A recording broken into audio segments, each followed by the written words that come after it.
ازيكم حبايبي؟ عاملين ايه؟ يا رب النهارده تكونوا في احسن حال. هنعمل مع بعض النهارده كفتة الفراخ بطريقة سهلة جدا وبسيطة، وهقدم جنبيها طبق مكرونة. إيه بجد وجبة خفيفة جدا وسهلة، ومش يعني هي مش بتاخد مجهود ولا تعب. يعني لو انتي مستعجلة ممكن تحضريها في ربع ساعة تكوني حضرتي الكفتة. بصوا انا هقطع معاكم كده صباع كفتة، بجد طعمها تحفة وياريت تجربوها.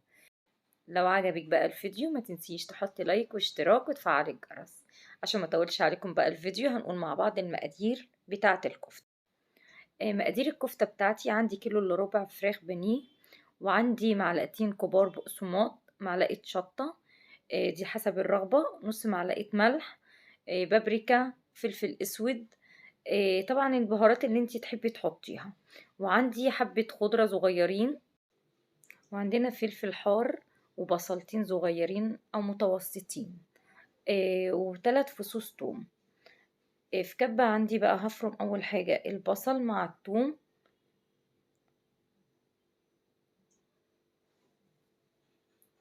هفرمهم فرم يكون ناعم جدا.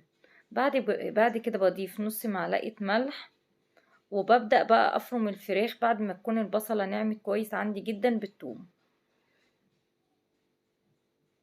اهم حاجة عشان تاخدي نتيجة كويسة من كفتة الفراخ تنعمي وانت بتفرمي الفراخ كويس جدا وانت بتفرميها.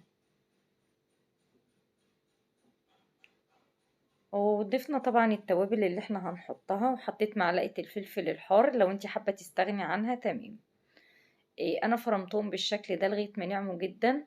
وبعد كده هوت هضيف لهم بعد كده هوت الخضرة.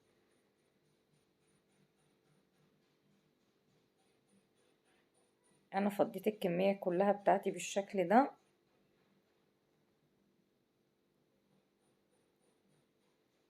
هنبدأ بقى نعجنها. انا ضفت التوابل وضفت البقسماط كله اتفرم مع بعضه. انتي حابة تضيفي البقسماط اخر مرحلة مع الخضرة تمام، حابة تضيفيهم وانتي بتضربي الفراخ يعني وفي الكبة ضيفيهم مع التوابل. ده سيخ انا بوريه لكم عندي.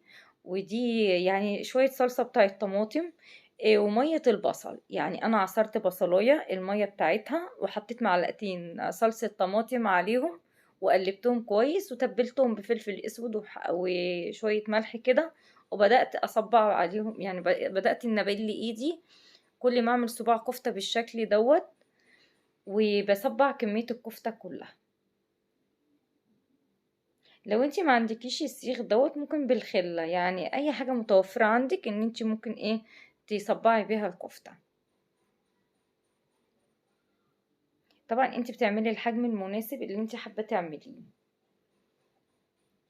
انا خلصت الكفتة كلها كده بالشكل دوت. ايه عملت لك كمية دهيت. هنبدأ بقى نجيب طاسة على النار، هنحط فيها قطعة زبدة ومثلا سمنة او زيت حسب اللي يعجبك، يعني اي حاجة تقلبيها الكفتة دي. انتي لو حابة تعمليها مشوية جيبي صاج مدهون سمنة كويس قوي، وبعد كده دخليهم الفرن هيستوي يبقوا زي الفل. بس انا حبيت ان انا احمرهم كده اهوت بسمنة مع زبدة بالشكل اللي انتوا شايفينه.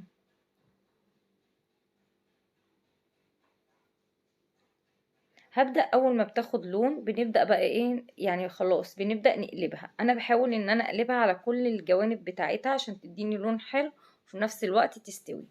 اول حاجة بعد ما بتغلي على النار، يعني اول ما بنغلي السمنة والزبدة مع بعض وتبدأ بقى الكفتة تتشمع معايا، ببدأ اهدي النار عليها خالص عشان تستوي معايا كويس. بصوا هي حمرت معايا بالشكل ده، هبدأ اطلعها وهقدمها معاكم.